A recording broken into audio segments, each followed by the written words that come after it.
And joining me by phone out in Black Diamond, Jordan Kanygin. Jordan, what's going on down there? Jayme, things are very, very bad down here in Black Diamond.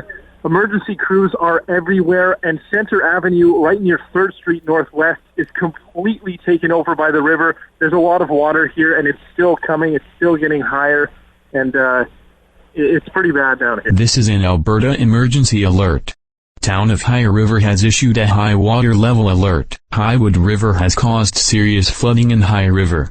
If you are in the affected area, evacuate immediately. Good morning, the Eagle. Oh, this is Sonia calling from High River. Oh, hi. Our town is in a complete panic of a state. Looks like they've completely shut down the road heading into town. So, yeah, pretty serious stuff going on in High River right now. Well, I can tell you one thing, Jayme. There's a lot of panic right now, and a lot of people are already stranded in their homes. There's a lot of evacuation going on, and yeah, things are getting bad pretty fast. What officials are describing as worse than the flood of the century is happening in High River. You know, if you're stuck in your home, just wait. One fellow showed me a picture that somebody had sent to him of the 7-Eleven in downtown High River. The water is up past, 4 or 5 feet, pushing against the door, and that's, close to where the radio station is in High River, and, we can't get back down there. Our sister station, 99.7 Sun Country, has lost power, so please stay tuned here on the Eagle for updates.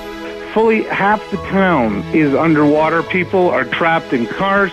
People remain trapped in their homes at this hour. They are still doing search and rescue. There are still people trapped. The Army has been called out. They've come down from Edmonton. They're not here yet, but they expected to be here sometime this afternoon. There is a list that we have compiled of people that we know are either unconfirmed missing or trapped. Up, unfortunately, in the Hampton Hills area and the east end of town, it's still looking really bad. What they're saying is because it's a bowl shape there, it's going to be days maybe before they get all the water. And they don't know when the floodwater is going to subside. In the meantime, people with boats are out searching. They're going to start looking door to door for people that did not leave their homes. Unfortunately, it looks like the river has started to circle back and come back to the east end of town. Didn't think the water was going to get to us until we saw where to come up.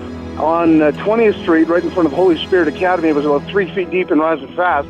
Emerson and Sunshine Lake are right up, they're almost joining now. So please, we're telling the public, stay away and stay out of High River. It's going to be, I'm sorry to say, it's going to be several days. If you're in High River, get out. Once again, if you are missing family members, try calling those evacuation centers where they have lists of everyone missing. Although there are no new threats, residents are still strongly urged to stay away from all rivers in the MDO foothills. High River remains in a mandatory evacuation order. Door-to-door searches continue to ensure everyone's safety. Priority is still getting people out of town.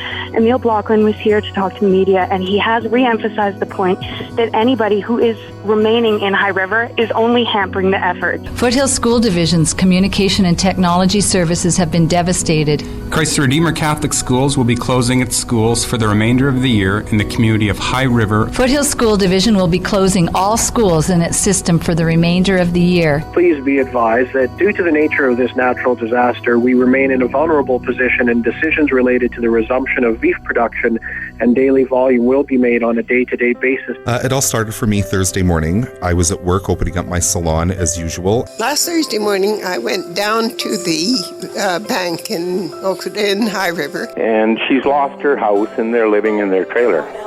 Some friends arrived with sandbags. The water was almost up to our doors. It was coming in both sides of the parking lot.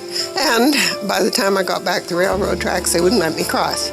Flood water was just coming from all directions. I was out of my home, and I have nothing but the clothes I'm wearing. The end of my street was too deep to get out of at that point, so we took the truck and we got out with the pets and the clothes on our backs, and that's it. No toothbrush, no medication, no nothing. It's just amazing the resilience the Albertans have.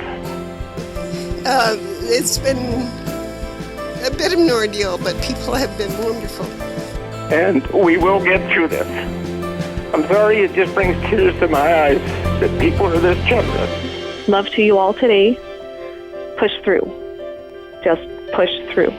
And I had a thought while I was out there, and I don't know if you can share this thought with people or not, but I think if a guy could put what all the volunteers are doing the feeling of that into a bottle, that world peace would be a thing of right now, and depression would never exist again. Just them getting together and wanting to help out the community. Keep chugging along. Our thoughts and prayers are with the people in High River and our friends to the south.